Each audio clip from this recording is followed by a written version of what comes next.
supposed to be representing, they got the damn agents of players that have turned on them, that is siding with the rest of the players and the WNBA owners, and they now... Ladies and gentlemen, stop whatever you are doing, pull up a chair, and bear witness to the absolute, total, and spectacular implosion of the Women's National Basketball Players Association. If you thought the heated Zoom calls were bad, if you thought the player mutinies were embarrassing, you haven't seen anything yet. We have officially reached the DEFCON 1 nuclear meltdown stage of this collective bargaining disaster. The union has completely lost control of its own membership, the executive committee has been exposed as a rogue operation, and now, the most ruthless, calculated sharks in the entire sports industry have smelled the blood in the water and entered the chat. The sports agents have officially declared war on the WNBPA. According to explosive new reports from ESPN's Alexa Philippou, a coalition of nearly a dozen prominent WNBA player agents has bypassed the union leadership entirely. They sent a formal letter to Executive Director Terry Jackson, and they did not mince their words. They essentially looked at Nneka Ogwumike, Breanna Stewart, and the rest of the executive committee and said, "You are completely incompetent. You are driving our clients off a financial cliff, and we are stepping in to take the steering wheel." The agents are demanding direct, transparent communication with the WNBA owners and the league office because they no longer believe a single word coming out of the union's mouth. You have to understand how unprecedented and humiliating this is for a labor union. The entire purpose of a union is to be the sole unified voice of the players. But the WNBA leadership has operated with such staggering arrogance, such blinding ego, and such a complete disregard for the financial reality of the middle-class players, that the players themselves have literally called their agents, begging for a rescue mission. The rank-and-file players, the women who don't have multi-million-dollar Nike shoe deals, the women who desperately need their WNBA paychecks just to survive the year, are waking up to a terrifying reality. They are realizing that the executive committee is willing to sacrifice their livelihoods just to win a philosophical argument against the billionaire owners. The host of the video breaks down exactly who is getting thrown under the bus by the union, and it features some names that Caitlyn Clark fans know very, very well. That they were about to be screwed over by its own WNBPA, who is only looking out for max-level veteran players. You guys are going to get your $1.3 million, and the rookies are going to make some money, and everybody else is going to be screwed. And they caught on to it. Listen to that truth. The Lexi Hull group of the world, the middle class of the WNBA. These are the players who do the dirty work. These are the defensive stoppers, the elite role players, the glue that holds these championship rosters together. Lexi Hull is about to enter free agency. She is looking at a massive, life-changing pay increase because of the incredible season she just had alongside Caitlyn Clark. But what happens if the union forces a lockout? What happens if the season is delayed? Lexi Hull doesn't get paid. Sophie Cunningham doesn't get paid. The executive committee, comprised almost entirely of max contract veterans who have already secured their generational wealth, is perfectly fine sitting out the season because they can afford it.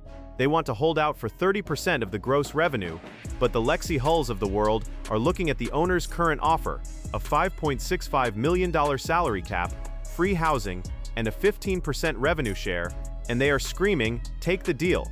That is life-changing money for us. The agents see this massive disconnect. The agents know that 80% of the league is currently sitting in unrestricted free agency. Do you know who else doesn't get paid during a lockout? The agents. If the players don't sign contracts, the agents don't collect their percentages. The agents have mortgages too. They have businesses to run, and they are absolutely refusing to let Nneka Ogwumike bankrupt their agencies over a foolish pride war. But the absolute most devastating part of this entire ESPN report is the revelation of why the agents are stepping in. It is not just about the money, it is about a complete and total breakdown of trust. The agents are accusing the WNBPA leadership of actively hiding information from its own members. Who signed the letter also asked for the ability to review the league's current proposal for a new CBA, subject to signed non-disclosure agreements. Okay, so they want to know, they want to see the full-on CBA offer from the WNBA directly. They don't trust that the WNBPA is sharing the proper information. I need you to process the sheer gravity of that demand. The agents are officially requesting to see the WNBA owner's proposal with their own eyes, subject to non-disclosure agreements. because they literally do not trust the union leadership to read it to them accurately. They believe the executive committee is lying. They believe the union is receiving these fair, historic offers from the league office, bringing them back to the players, and completely misrepresenting the numbers to make the owners look bad. They are manipulating the narrative to manufacture outrage and force the players into striking. When your own sports agents look at you and say, "Show me the paperwork, because I know you are lying to my client," your authority as a union is entirely, irreparably destroyed. You are a fraud. The agents know that the March 10th deadline is real. They know the owners are not bluffing. The owners are staring at a logistical nightmare of an expansion draft, a collegiate draft, and a free agency frenzy that has to happen in a 3-week window. The owners cannot afford to wait. The agents know this. The owners know this. But the union leadership is still living in a fantasy world where they think they hold the leverage. And the manipulation doesn't stop at hiding the proposal. The union leadership is so desperate to maintain control of the narrative that they are trying to rig the internal polling.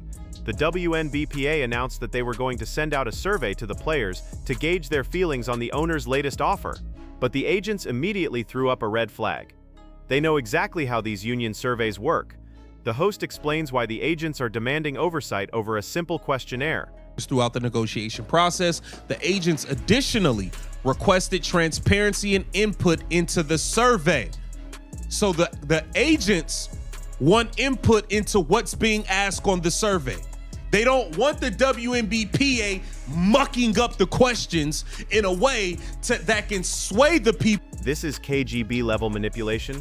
The agents are demanding to see the wording of the survey because they know the union will write leading biased questions designed to trick the players into voting for a strike. They will ask questions like, "Do you believe the billionaire owners should hoard all the Caitlyn Clark money while you suffer, or should we stand strong and demand our fair share?"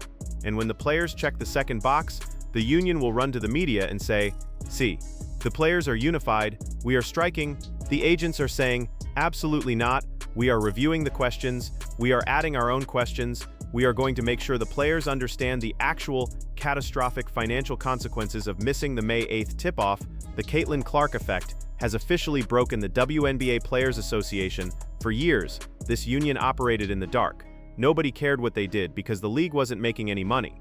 But now there are billions of dollars on the table. There are millions of eyeballs on the product. And the sheer gravity of the Caitlyn Clark economy has exposed the union leadership as a group of bitter, jealous, financially illiterate veterans who are completely incapable of negotiating a modern sports contract. They overplayed their hand. They thought they could hold Caitlyn Clark's sophomore season hostage. They thought the threat of a strike would force the owners to cave. But instead, the owners called their bluff, the rank-and-file players mutinied, and the sports agents executed a hostile takeover of the negotiating table. The WNBPA Executive Committee is sitting alone in a burning room, holding a steering wheel that isn't connected to the car anymore. The March 10th deadline is approaching like a freight train. The agents are going to force this deal through. The middle-class players are going to get their money. The season is going to happen. And when the dust finally settles, the players who led this disastrous, embarrassing, bad-faith negotiation are going to have to look their teammates in the eye and explain why they almost threw the greatest opportunity in the history of women's sports straight into the garbage can. The strike is dead, the union is fractured, the agents are in charge. Now, sign the damn paper and let Caitlyn Clark play basketball.